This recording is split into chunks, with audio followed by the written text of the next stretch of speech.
This is the line for getting into the Musée d'Orsay. I should have been here a half an hour earlier if it weren't for the really confused curveball that the system of transportation threw at me when I thought I had it pretty wired.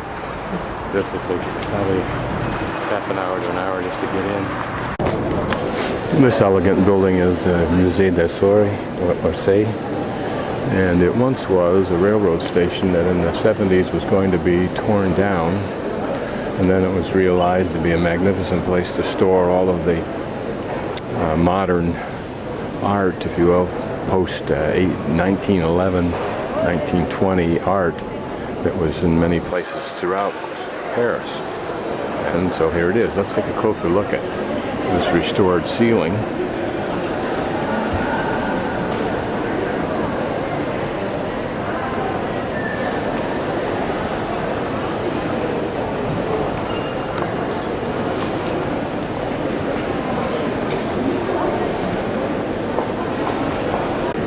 And then, if you will, imagine that underneath this huge arcade, on the floor, beneath the floor really, would have been many, many tracks where the trains came and went.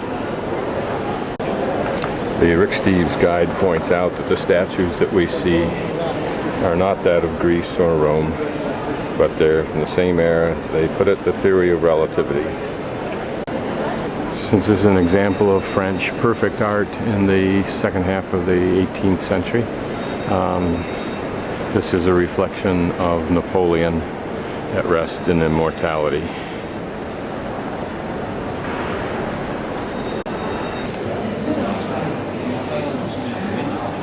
The source is not here. This is a different picture by Ingres.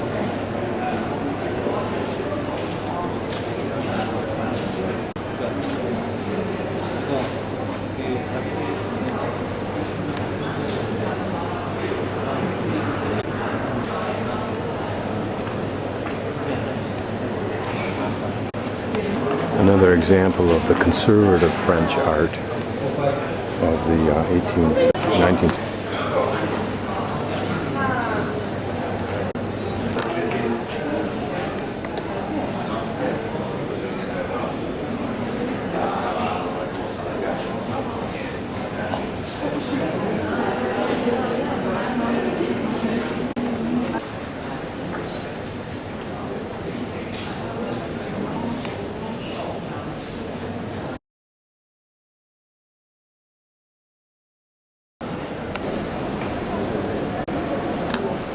These paintings are by Millet, M-I-L-L-E-T.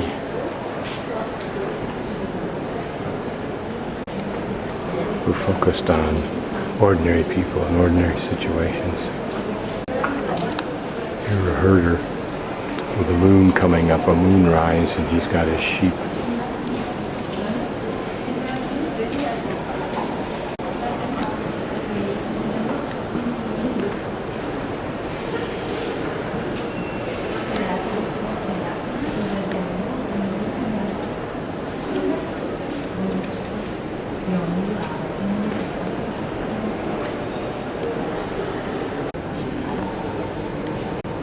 As I look at this, I see the girl coming in with excitement from the left to join the nymphs dancing. Looks like two girls coming in straight ahead of us, backlighted, and then a woman off to the right, whether she's waving to sailors or other people to join, I don't know.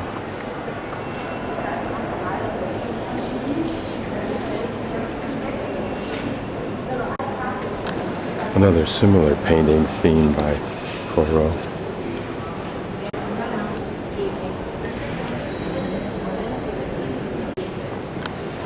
This is Millet's The Gleaners, the people who pick up the remains after the wealthy people have extracted the main crop.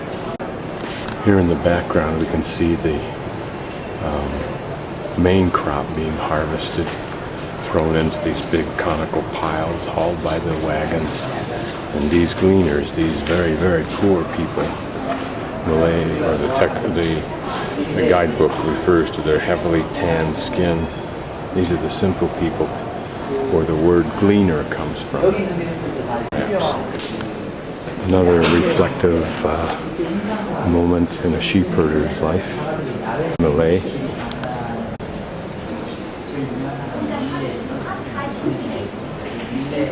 Perhaps she's doing a rosary. It looks like it might be.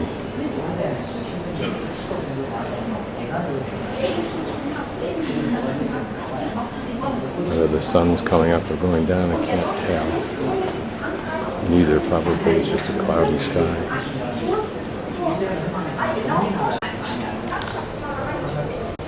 I have to look up the word fanners.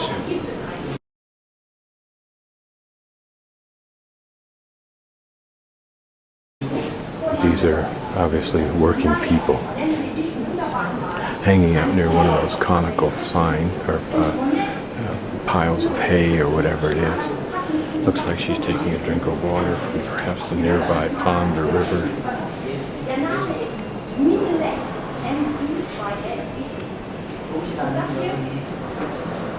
The man or boy in the lower left here lying down, stretching out his tired, perhaps sore left leg. It's interesting again to take a moment to look at the initial structure, original structure of this building. Now, I think what's on the right may well be new, I don't know.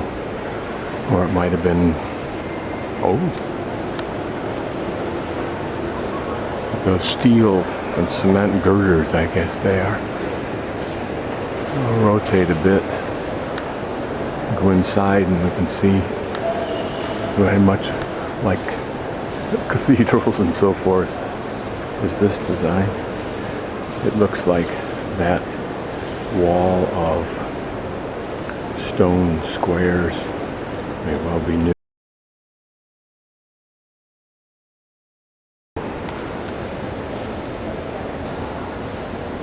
This is Gustave Courbet's The Painter's Studio.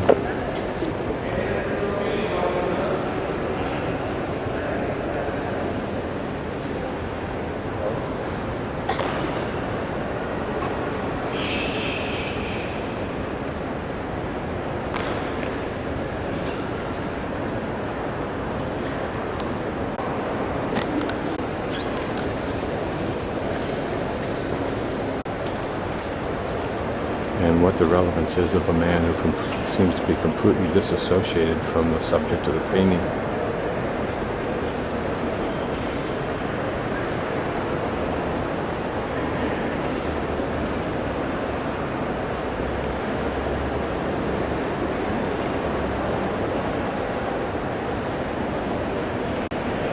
There has to be much more to this than the guide was able to tell us, but notice there's apparently a statue in the back that may be used as a model occasionally, but there's a skull on the right-hand side. And it looks like a woman gathered at the lower left-hand corner, just sitting there. Don't know what she's doing. Maybe she's a little boy's mother, maybe not. Why the dog? Why the violin? Is this just to show an ordinary experience? People milling about from the neighborhood as he painted? I'm picturing this just for the fun of it. It's the Battle des Goeths, it looks like, which I assume means stags. That's the battle of male deer or elk. Looks more like elk. This huge painting is Les Romans de la Décadence by Thomas Couture, 18.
This is Manet's Olympia.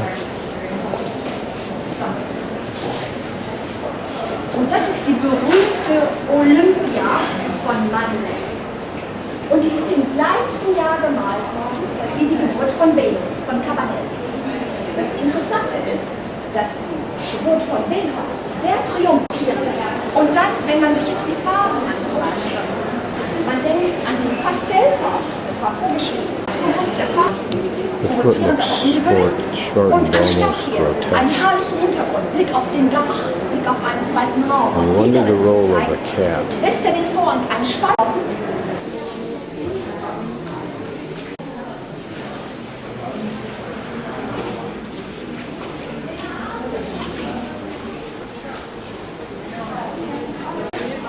Jahrhundert muss man eine Skandale produzieren, bekannt zu werden.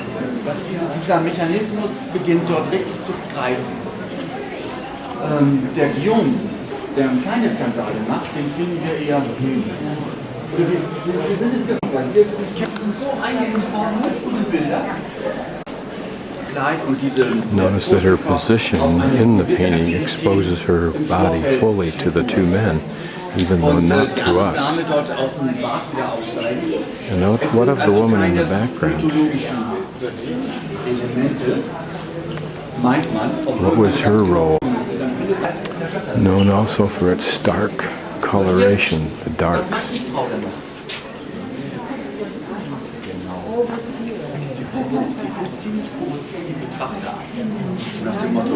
Look how he extends her wrap up along her back in order to contrast his hand. I found this painting interesting because it illustrates on the canal a kind of bridge that could open up to let boats go through. I just stopped to look at this just because it was kind of interesting being a model. It's actually a model of the fountain in Douai, which I assume is a city in 1860-72, in which was born and died the sculptor Ernst Hoyle, H-I-O-L-L-E. I wonder if such a model is not made before the actual fountain is made.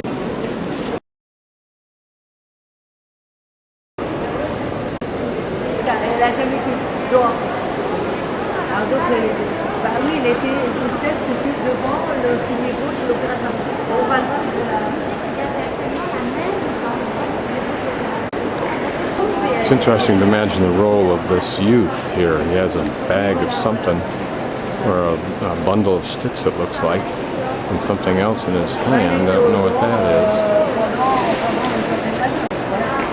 One woman I talked to earlier, a young woman, suggested that at this time there was a erotic fascination with those black tribes of the colonies of France at that time. And notice how the artist here has used that garland of flowers to provide support for the woman's right foot, but not the little boy's, even though it's close. This sculpture is called The Four Corners of the World, and I think it...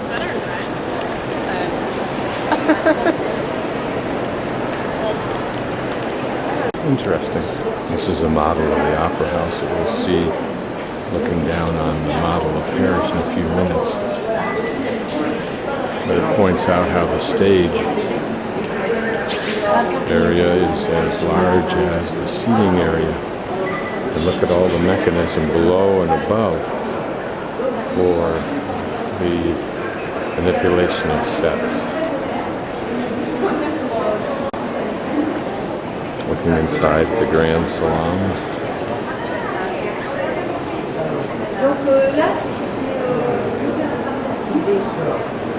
There's the candelabras for light.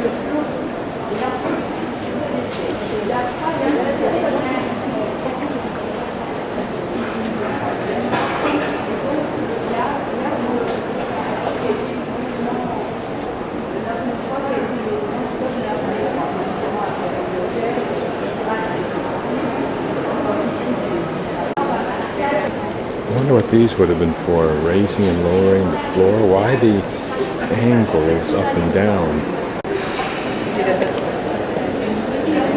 looking through the glass, which has got so much reflection, probably can't see anything, at the Opera House as it was.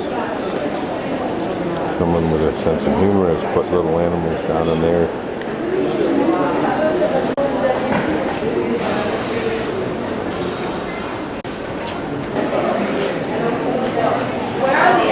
What is this? Doesn't say. Here's some more example of the structure of this building.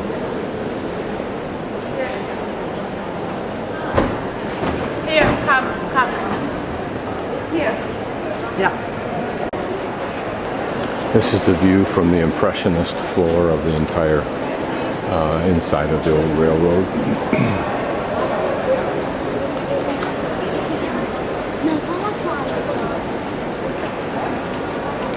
And that magnificent clock at the end. Let's go down and see it.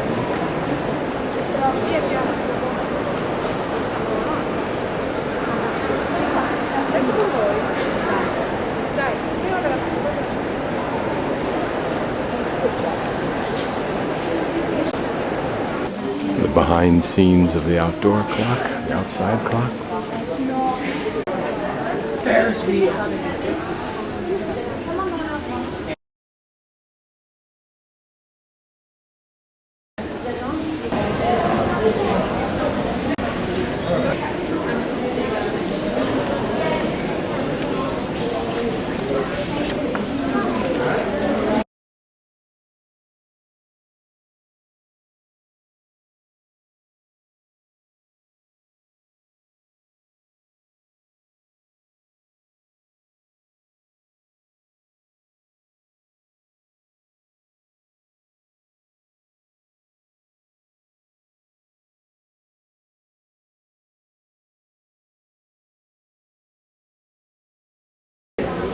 I just chose this picture randomly just to kind of try to illustrate the Impressionist approach. And this panel may be best for it. Notice that there's greens and reds and whites and purples. And they're together on the right.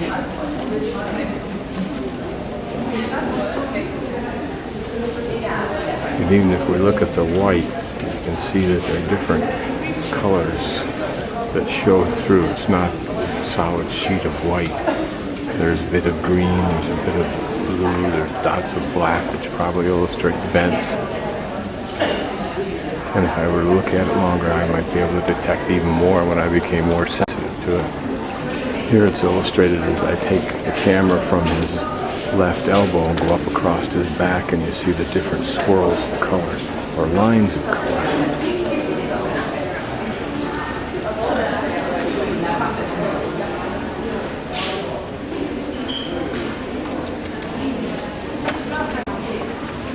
It's in stepping back and trying not to think about how it was painted that you get the sensation that they were after. Here you see the same idea of Impressionism, where these blobs of plaster or whatever was used as for the model before it was cast, giving some sense of the muscle contortions or musculature.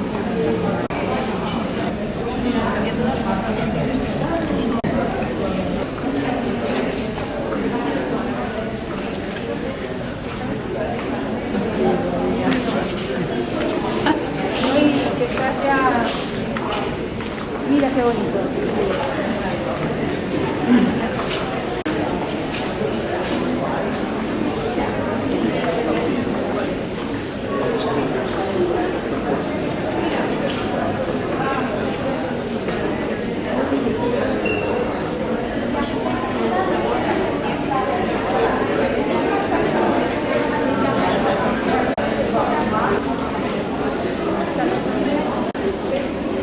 C'est en face, vous aurez une très jolie vue sur Montmartre. Et à Montmartre, il avait l'habitude, il avait son atelier, son jardin. Il avait l'habitude d'aller avec ses amis, donc voir, connaître une voie assaisie, avec un pinceau d'une grande subtilité. Donc le papillonnement de la lumière sur l'envol de ses danseurs, sur le groupe de ses amis qui est ça et là. Modeler, mais c'est ça, la sensibilité, c'est ça énorme.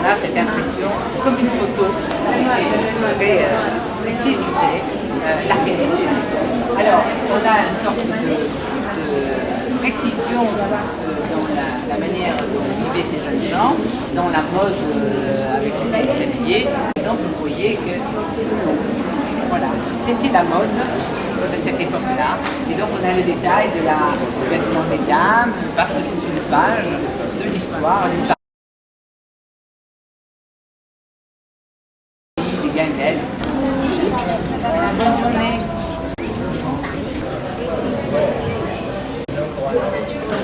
It's interesting to look at this picture, which is not of a pleasant necessarily context. It's men moving coal onto barges, and see the use of the Impressionists, particularly here in the green of the water, and then in the black of the coal. And then up along the support of the bridge, and then into the sky above the water, where the sun is somewhere up behind the bridge apparently. And then try to step back and see it simply as an image.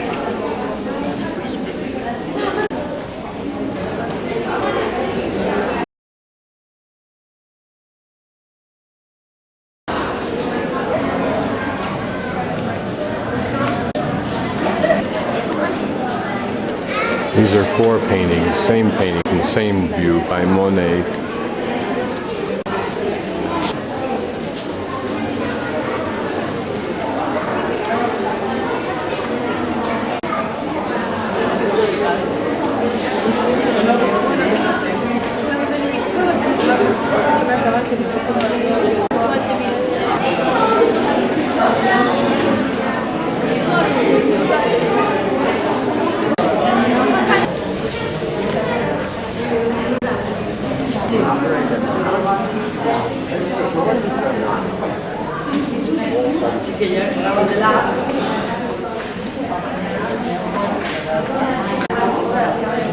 The second one of these four that I've already shown is different because the perspective is more dead on. Maybe he changed rooms, maybe he changed perspective on purpose.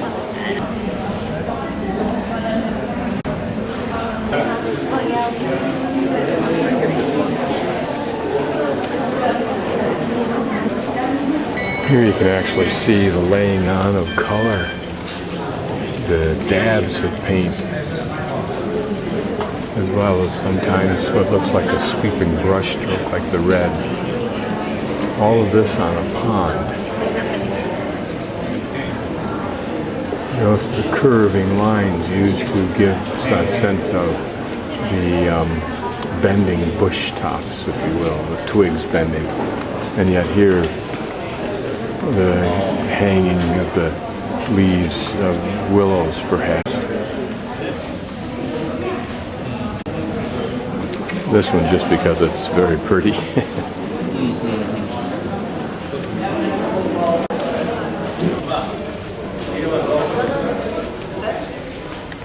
Here again, the dabbing of paint on the end of the brush. So evident. But I have to say that as it becomes more and more impressionist, the harder it is to see it as an illusion.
아니 그런 수업시간에 그런 게 기억이 안 나.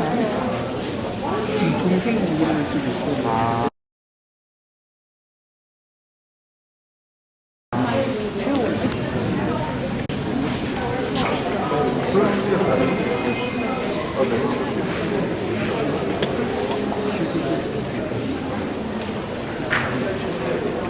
울렁증.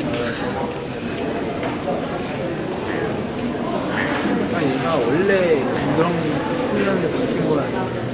아니, 점점 이걸 완성해 가니까.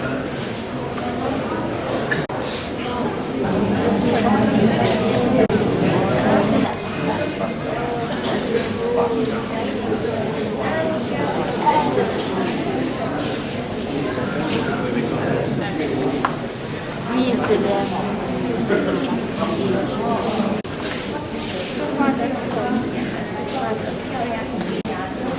For the best.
This is not in the Steve Ricks guide. Most of them are gone from the Cézanne exhibit, but here you can see his sole goal is to really illustrate the contrast in colors and lines in the upper right-hand portion of the painting, it seems to me. There's a little dog or something in the lower left side.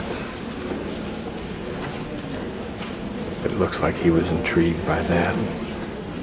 And the lapel, and then the shirt underneath it, and the arm, all of that. And notice how many things seem to spring from that conjunction of the wall, the chair and his back, and the bottom of it.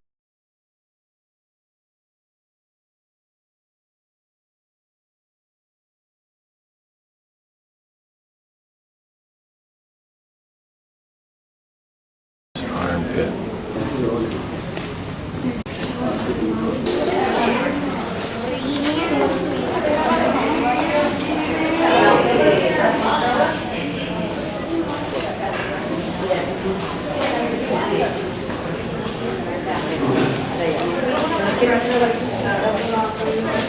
Cuando yo tenía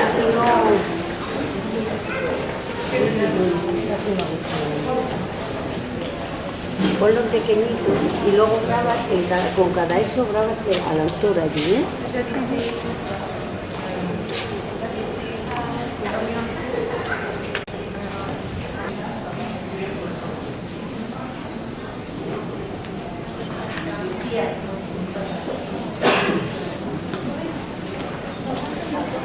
Claro, pero siempre puede ser en el segundo, como por ejemplo esto allí, porque si no es que no te manda. Porque yo te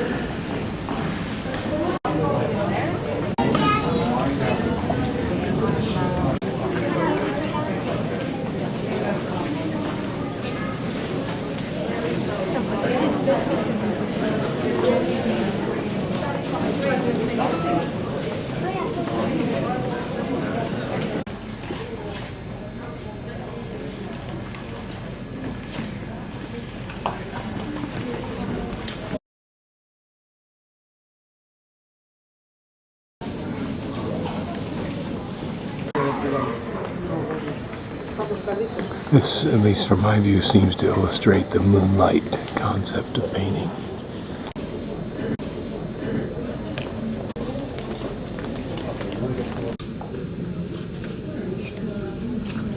It's hard to see much in here with the light as bad as it is.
And here is the line at 1:45 on the 27th of June.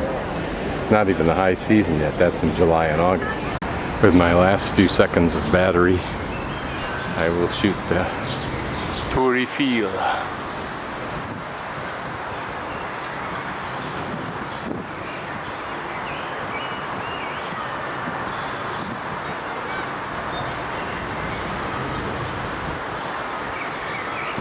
And the grounds underneath it.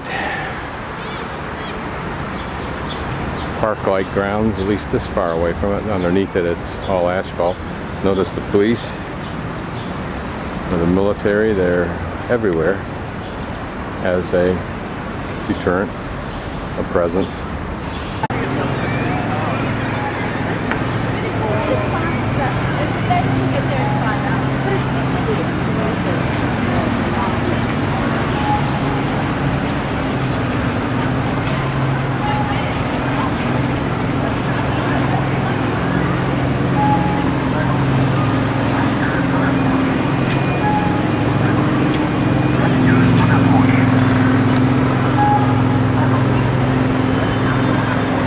A little look at the visible base of this thing. And this is just one corner of it.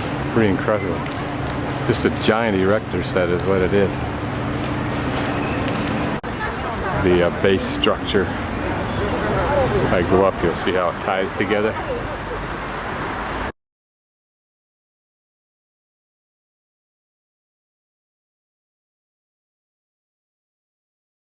I'm now beginning the tour of the king's actual private apartments where he lived. This is the regal staircase going up to his apartments.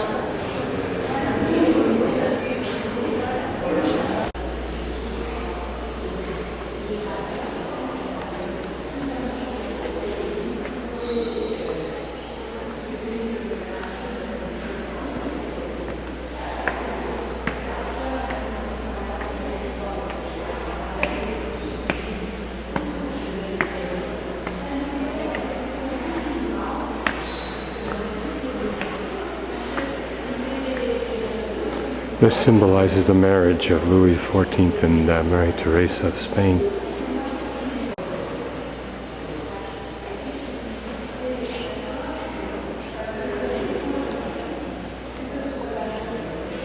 Now to the king's apartments.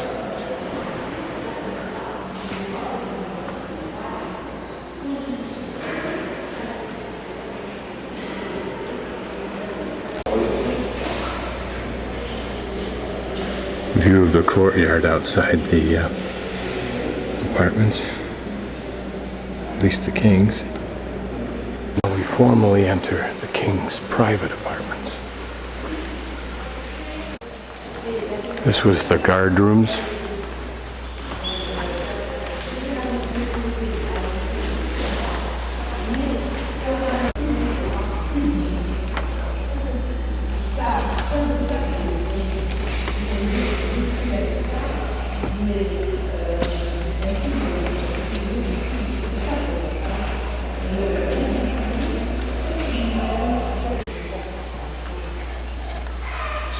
These are sedan chairs that were used by the wealthy to move about Versailles and to move about inside Versailles.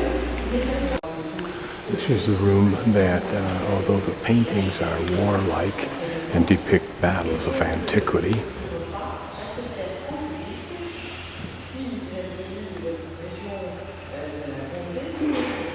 it was nevertheless in this room that in front of that fireplace at 10 o'clock every night, Louis XIV would have dinner. Dinner that was intentionally public, and this room would have been jammed with people watching him eat. All, of course, hoping to gain some kind of favor by their mere presence. These paintings are supposed to be quite good because they reflect the suppleness of the characters in it. Maybe I'll have a chance to study that and see if that's the case in my mind. This room was a salon that you entered before you went in to see the king arise from bed. It's known as the bullseye room in French because of this oval window, whose design is known as a bullseye. The frieze around the ceilings are thought to depict life in that young cherub-type angels are playing, frolicking with animals. That one there has done a little bit more than frolic with that animal, and with themselves. They're kids on a teeter-totter. And it's supposed to be depicting life, another oval window.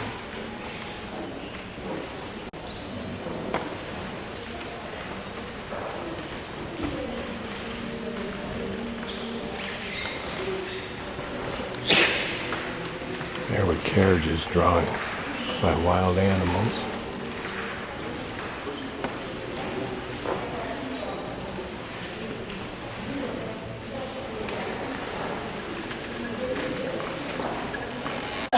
Another bust of Louis XIV.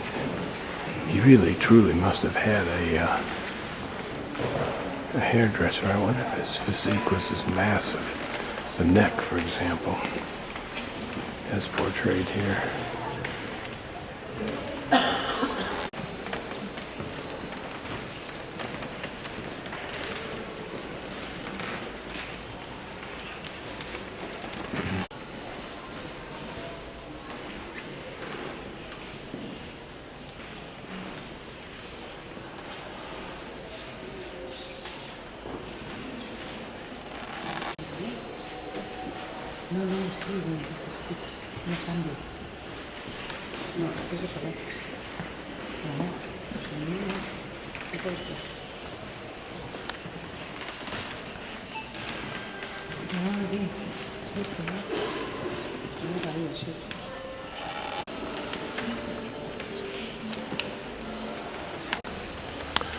The female over the bed represents France looking over Louis XIV's bed and Louis XIV.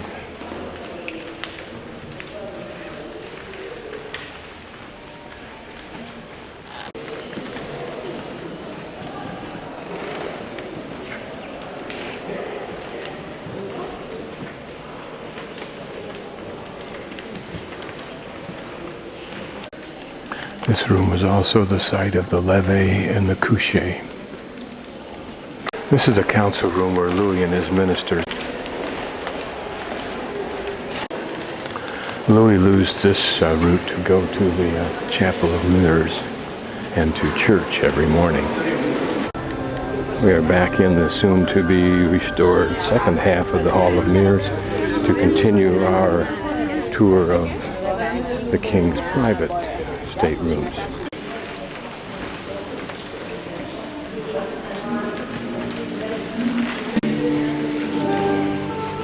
This painting is about Louis XIV and all of the members of his family depicted as various gods.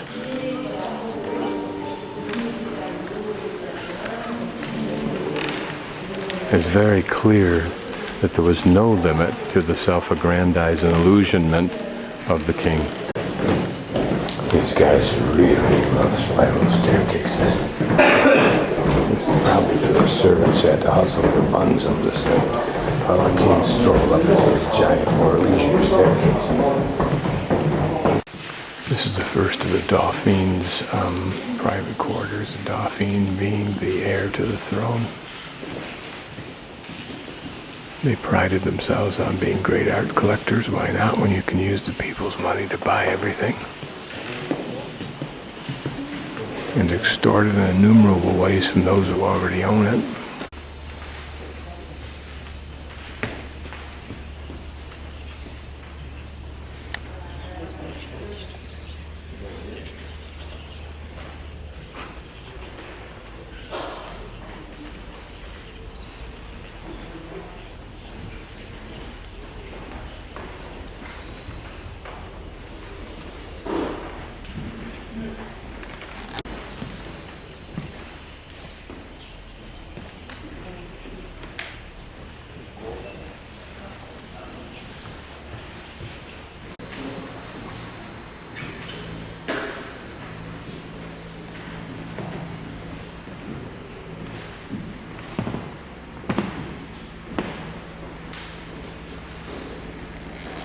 This is the largest of the Dauphine's rooms.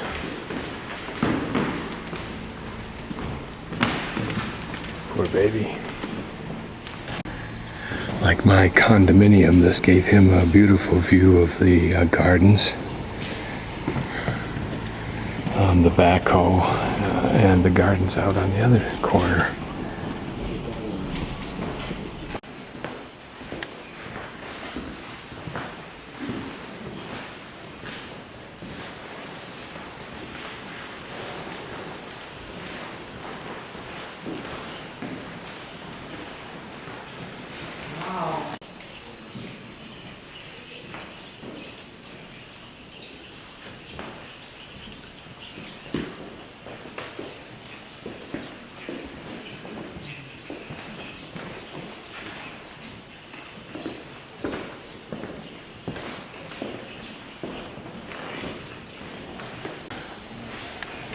This is the inner rooms of the Dauphine's second wife.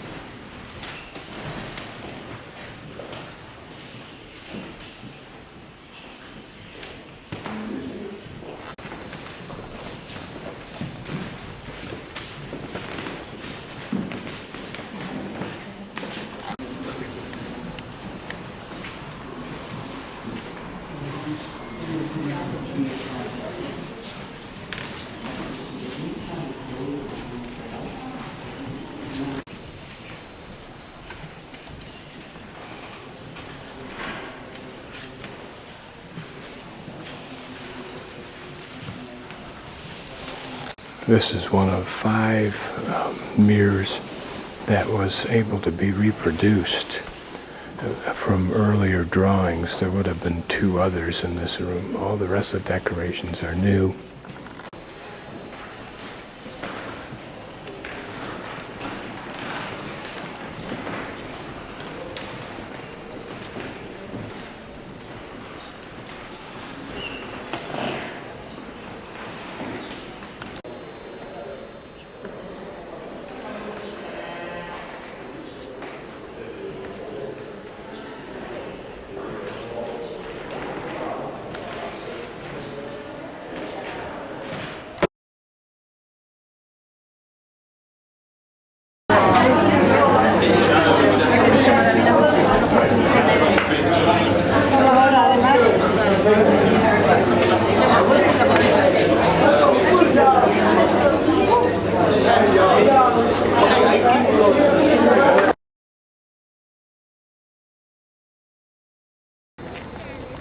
Yeah, they're at the beginning of the gardens. They go for long, long ways. 30 minutes of walking just to get about 2/3 of the way into them. I'm just starting right now, but this gives you an idea.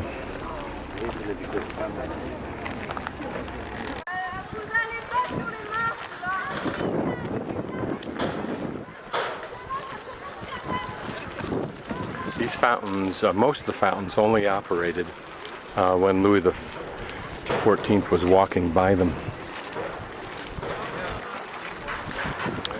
Except for the Fountain of Apollo way down there. That was operated all the time for the benefit of the people looking out of the palace.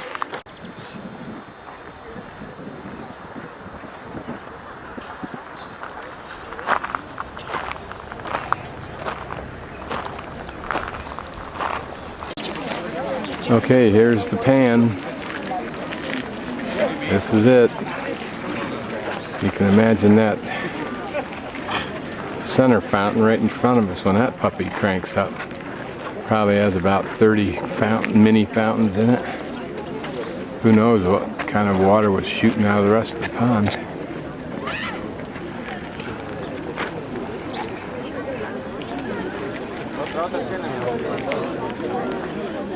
Now you gotta think, this is one of the most grandiose things in the world, but look at the price. Every one of those statues carved for the pleasure of the king. That whole lake created for the pleasure of the king.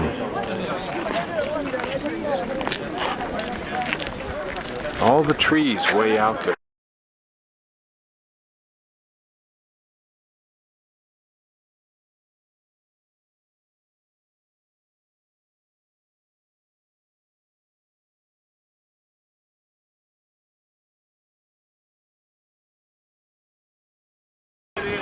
All for the pleasure of the king.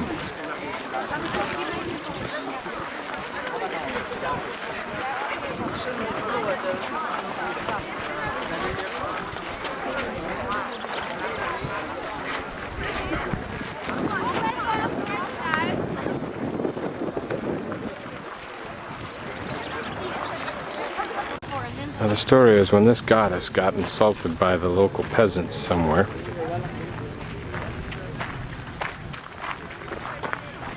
she had Zeus come down and turn all the peasants into frogs and lizards. There we go. And turtles, apparently, because a bunch of those too. And each one of them represents a fountain. So you can imagine what this would be like when it's playing full bore. Even today, the gardens are beautifully maintained. And yet you can see some failings that the king would not have had to allow, but it's just a matter of economics. They probably need to now. Now the irony is that before the revolution, peasants were allowed here, as long as they conformed to the etiquette, apparently. Whatever that was, whether that was a rule, but in fact never followed because they could never achieve the etiquette level, I don't know. But what if you assume that they knew about all this? How does that justify its 70-year reign?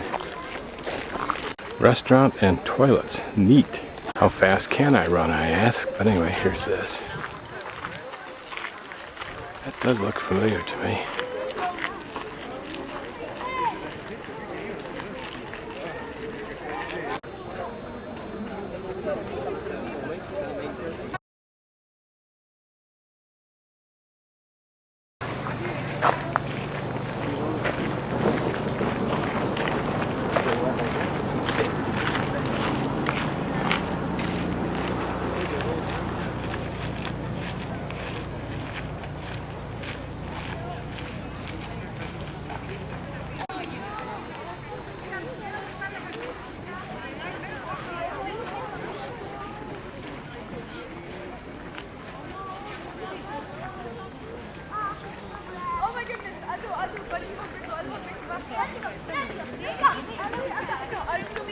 A mask, perhaps, illustrating the games and dances and events that occurred here.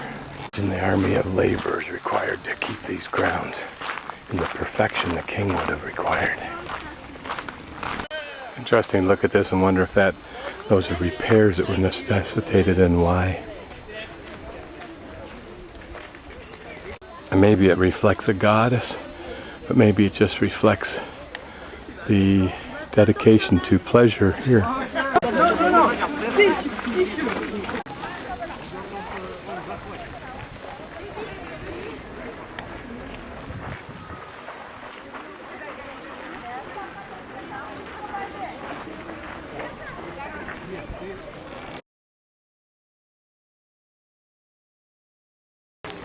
This is the Apollo Basin and the Apollo Fountain. But this is to reflect the man, I'm sure it's Louis XIV is supposed to reflect, but it's to reflect this God-man. If the fountains were on, as though he were coming out of the mists of creation. You can see there a pipe running there, and there's one you can see an outline over there that would be feeding these fountains. And they were originally, the fountains were fed by gravity of water from the Seine that was channeled down this way. And then as you reduce the diameter of the pipes, the pressure increases within those pipes and you get the fountain.